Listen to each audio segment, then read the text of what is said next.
یہ بحران بھی انہی لوگوں کا پیدا کیا ہوا ہے کہ جو 75 سال سے گورنمنٹ کے ساتھ کبھی گورنمنٹ میں داخل ہوتے ہیں، تو اب یہ انہی کا لگایا ہوا آخری پودا، اب یہ ان کے ہم سمجھ سکتے ہیں کہ وہ اس نے ایک ہیجانی کیفیت پیدا کی ہوئی ہے، تو اصل ذمہ دار بھی وہی ہے۔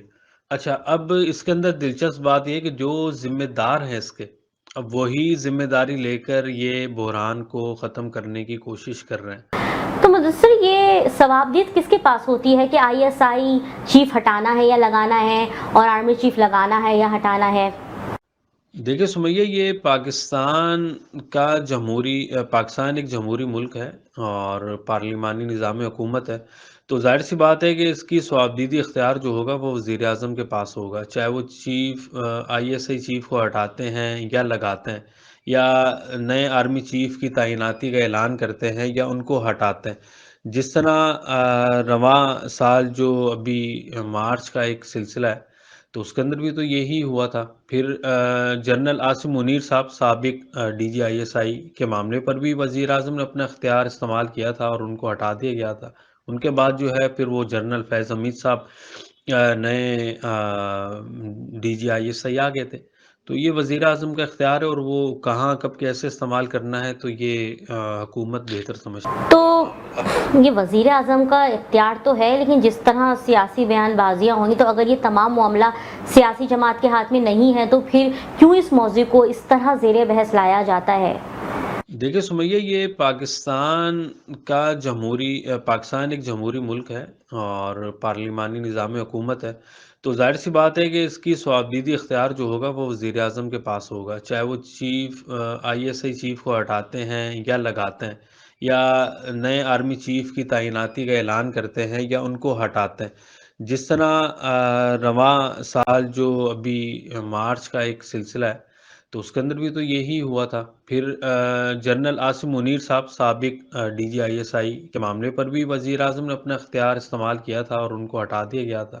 ان کے بعد جو ہے پھر وہ جنرل فیض حمید صاحب نئے D G I S I آ گئے تھے۔ تو یہ وزیر اعظم کا اختیار ہے، اور وہ کہاں کب کیسے استعمال کرنا ہے تو یہ حکومت بہتر سمجھتی ہے۔ تو مدثر، یہ تاثر پھر کیوں ہے کہ اگر ہماری پسند کا آرمی چیف آ گیا تو وہ محب وطن ہوگا، اگر دوسرے کی پسند کا آ گیا تو ہمارے ساتھ غلط کروائیں گے، تو ہم اپنی پسند کا آرمی چیف لائیں تاکہ وہ آ کے دوسری جماعتوں کا احتساب کرے؟ یہ تاثر پاکستانی سیاست میں کیوں ہے، اور آخر کیا احتساب میں آرمی چیف کا کوئی عمل دخل ہوتا بھی ہے؟ بات یہ ہے کہ یہ پسند ناپسند کی بات نہیں ہے کہ پاکستان کا کوئی بھی جرنیل ہو، کرنیل ہو، یا کسی بھی عام ہمارے جو فوجی بیچارے جو سرحدوں پر ہیں، اندرونی معاملات دیکھتے ہیں، سب محب وطن ہیں۔ تو اس کے اندر تو پسند ناپسند کے تاثر کی وجہ سے محب وطن کا کوئی بھی تاثر قائم نہیں کر سکتے، لیکن یہ تاریخ میں پہلی بار ہوا ہے کہ جو عمران خان کو لانے والے ہیں تو عمران خان انہی کے خلاف ہیں، اور انہی کو وہ محب وطن اور دشمن اور پسند ناپسند کی یہ بات تو یہ اب آئی ہے نا، اس سے پہلے تو کبھی نہیں تھا۔ آپ جتنی تقریریاں اٹھا لیں اس کے اندر تو ایسا کوئی تاثر یا ایسی کوئی بات نہیں تھی، لیکن کیا وجہ ہے کہ عمران خان گورنمنٹ میں تھے، اور جب عدم اعتماد کی وجہ سے ہٹایا گیا تو اس کے بعد ہی عمران خان نے نام لینا شروع کیا ہے نا۔ اچھا، اب عمران خان کی سیاسی جماعت بھی وہ ہے کہ جو ایم این ایز جس کے تقسیم ہے، جو ان کا ایک پارلیمانی سسٹم ہے، وہی نہیں کے ساتھ نہیں ہے۔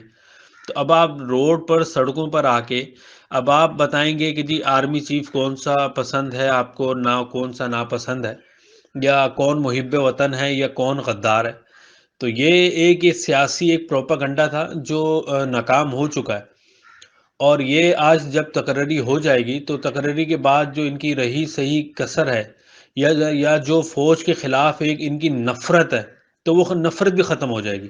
اب آپ دیکھیں نا کہ سوشل میڈیا کے اندر انہوں نے مختلف تاثرات قائم کیے کہ یہ محب وطن ہے، آپ یہ آنا چاہیے، یا ان کے جو پے رول پر جو ان کے ترجمان اینکرز ہیں، انہوں نے بھی یہی تاثر قائم کیا ہوا ہے کہ جی یہ آئے گا تو محب وطن ہوگا۔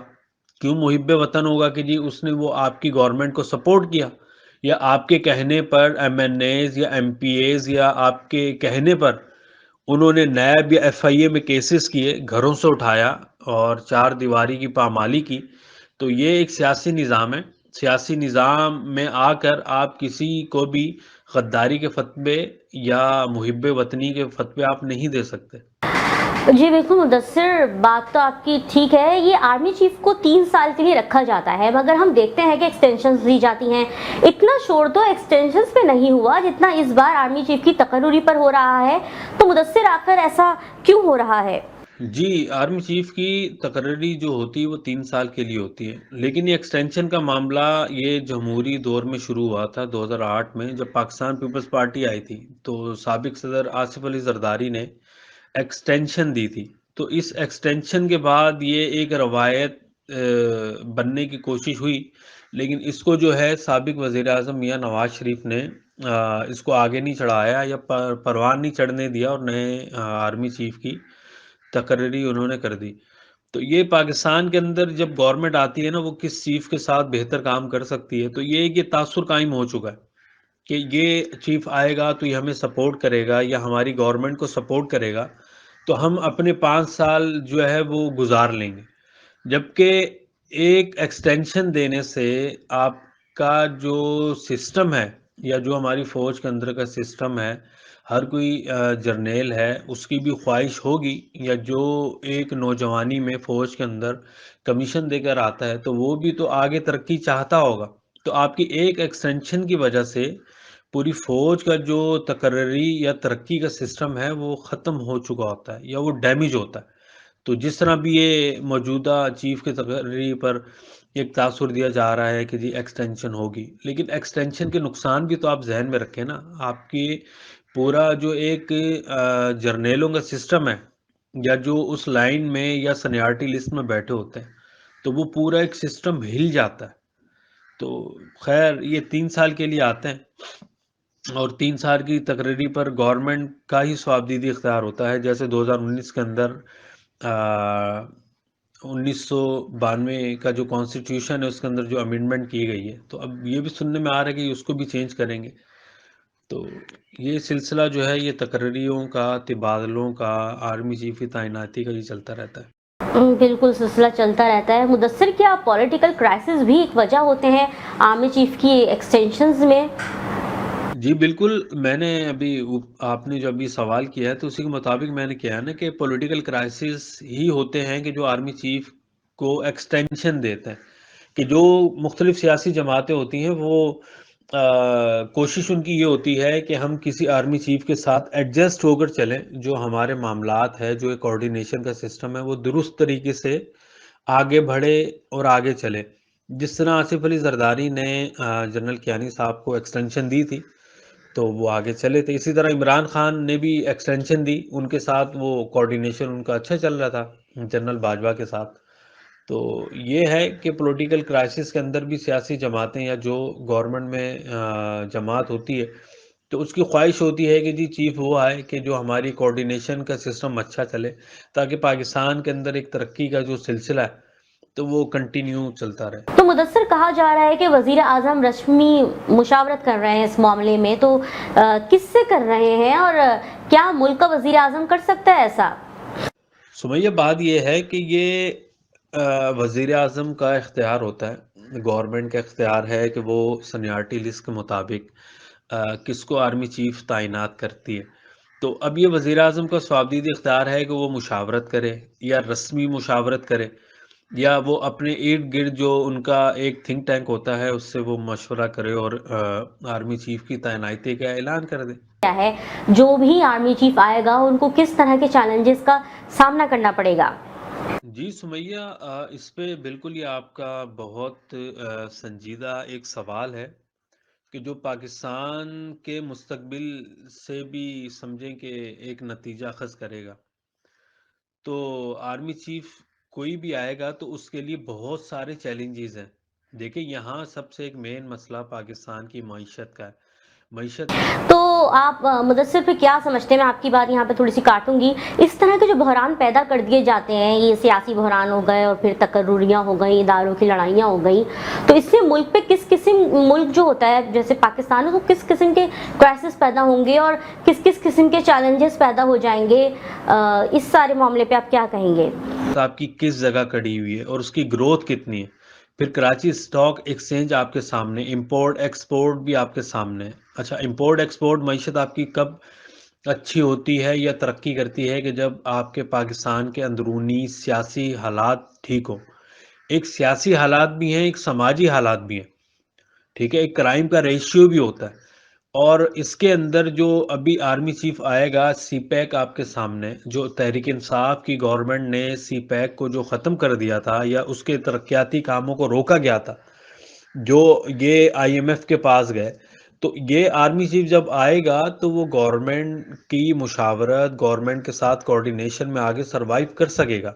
اور پھر انٹرنیشنل لیول پر ایک ہمارے آرمی چیف کا ایک تاثر ہوتا ہے کہ جی پولیٹیکل ڈسبلٹی اگر ہوتی ہے اور اگر اس پولیٹیکل اسٹیبلٹی ہوتی ہے تو بزنس آپ کا پاکستان میں آتا ہے، آپ کا امپورٹ ایکسپورٹ کا ریٹ بھی بڑھتا ہے، ترقی ہوتی ہے، معیشت آپ کی اسٹرانگ ہوتی ہے، ٹھیک ہے. اقتصادی لیول پر آپ اسٹرانگ ہوتے ہیں، نیشنل اور انٹرنیشنل لیول پر آپ مختلف کاروباری کمپنیوں سے مذاکرات کرتے ہیں، بات چیت ہوتی ہے، آپ ان کو پاکستان میں انویسٹمنٹ کی دعوت دیتے ہیں. اسی طرح ہی جس طرح ابھی سعودی عرب، دبئی اور چائنا سے شہباز شریف ملے ہیں، آرمی چیف ملے ہیں اور ان کو پاکستان کے اندر انویسٹمنٹ کے لیے راضی کیا ہے، تو وہ بھی ابھی خاموش ہیں. اور اس کی خاموشی کی وجہ یہ ہے، جس طرح کنگ سلمان کا دورہ بھی کینسل ہوا ہے، تو اس کی وجہ ہی یہی تھی کہ عمران خان نے جس طرح پاکستان کے اندر ایک ہیجان کی کیفیت پیدا کی ہوئی تھی کہ جی گورنمنٹ آج جا رہی ہے، کل جا رہی ہے، تو اس تاثر کی وجہ سے کنگ سلمان نے دورہ کینسل کیا. اور شاید وہ سمجھتے ہوں گے کہ جی ایک بار آرمی چیف کی تعیناتی ہو جائے تو ہم نئے آرمی چیف کے ساتھ ہم ملاقات کریں یا جو بھی آگے اقتصادی، معاشی یا کچھ بھی اس طرح کے پروجیکٹس ہوں گے، انویسٹمنٹ ہوگی، ان کے ساتھ مشاورت میں آگے بڑھیں گے. تو جب پاکستان کے اندر پولیٹیکل سٹیبلٹی قائم ہوگی تو پھر ہی مختلف چیلنجز کا مقابلہ کیا جا سکتا ہے. جس طرح 2014 کے اندر نیشنل ایکشن پلان آیا تھا، تو نیشنل ایکشن پلان کے بعد آپ 2014 سے لے کر آپ 2017 تک ان 3-4 سالوں کا اگر آپ ترقی کا ریشو اٹھائیں تو آپ کو فرق نظر آئے گا کہ جب قوم ایک تھی، ایک یک زبان تھی، سیم پیج پر تھی، اور نیشنل ایکشن پلان کے تحت آپریشن بھی ہوئے، مختلف دہشت گردوں کو ختم کیا گیا، ان کا قلعہ کما کیا گیا، ان کو یہاں سے نکالا گیا. پھر آپ کا مین جو اقتصادی ہب ہے کراچی، تو یہاں پر بھی آپریشن ہوا اور اس آپریشن کے ذریعے دہشت گردوں کو یہاں سے بھیجا گیا، بھگایا گیا. تو ایک معاشی گروتھ بھی، ایک ترقی کا ریشو بھی بڑھا تھا، مہنگائی بھی کم ہوئی تھی. تو یہ ہے کہ یہ سسٹم ہے، سسٹم چلتے رہتے ہیں، ٹھیک ہے. پاکستان ہے، انشاءاللہ اللہ اس کو قائم و دائم رکھے. باقی آج شام تک جو ہے یہ میں آپ کے شو میں خبر بھی دے رہا ہوں اور اطلاع بھی دے رہا ہوں، جو میرے اجنبی کے مطابق کہ آج ہی نئے آرمی چیف کی تعیناتی کا اعلان ہونے کا بھی امکان ہے. تو دیکھتے ہیں کیا ہوتا ہے. جب تک یہ آپ کا شو چلے گا کیا پتا کہ نئے آرمی چیف کی تقرری کا اعلان کر دیا جائے.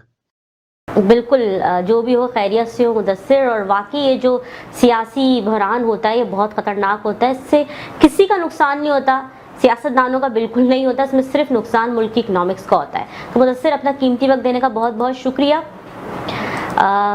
اس وقت ملک تاریخ کے بدترین معاشی بحران سے گزر رہا ہے. ابھی تو پاکستان حالیہ آنے والے سیلاب سے ہونے والے نقصانات کا بھی حساب لگا ہی رہا تھا کہ پاکستان سیاسی اداروں کی جانب سے اس بحث بازی سے گزر رہا ہے کہ جس کا جمہوریت سے تو کوئی لینا دینا ہے ہی نہیں دور دور تک. آرمی چیف کی تقرری میرٹ کی بنیاد پر آرام سے ہو جاتی ہے، تو پھر کیوں سیاستدان اپنے آپ کو اس موضوع پہ بحث کر کے تھکاتے ہیں. آج کے پروگرام سے اجازت دیں، کل کسی اور موضوع کے ساتھ حاضر ہوں گے. پروگرام دوسرا رخ دیکھنے کے لیے سبسکرائب کریں وائس پاکستان. دوسرا رخ سے سمیہ خورشید کو اجازت دیں. اللہ حافظ.